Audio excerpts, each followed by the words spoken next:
Waliwo bannamukisa abewangulidde ebirabo mu kazannyo akateekeddwa kampuni ya tecno nga bajaguza okweza emyaka 14. Emmotoka ewanguddwa Joyce Nakazibwe ng'ono mutuuze w'emukono.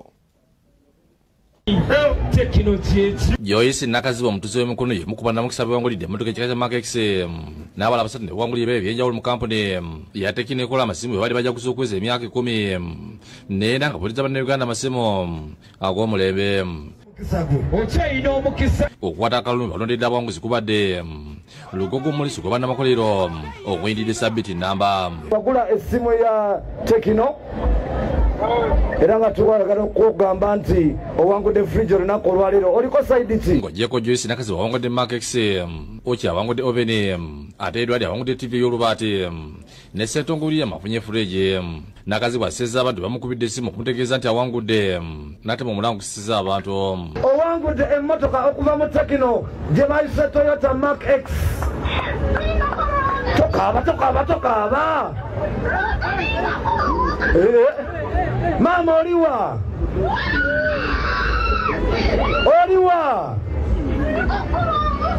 saidi ki David Mwesi yatulidde kubasisira ogabira bakasitoma baabwe ebirabo na simu ki ze baguze.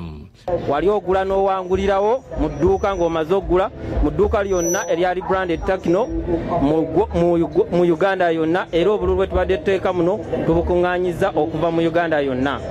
Nga bw'ogula n'owangulirawo ng'owangula ekisobola owangula ebirabo nga bluetooth, power bank, ebyo byonna byali ngo ono akuze bakasitoma abo okwongera okugula amasimu ga tecno kubanga malungi ddala. Amaduuka gaffe gakyali maggule era tubaaniriza era tubakungaddira ddala okugenda mu maduuka gaffe mu Uganda yonna okugenda okweyongerera ddala okufuna amasimu ag'omulembe agatuukanye ne tekinologi aliwo kati. Abongozi balaze essanyu olw'ebirabo bye bafunye.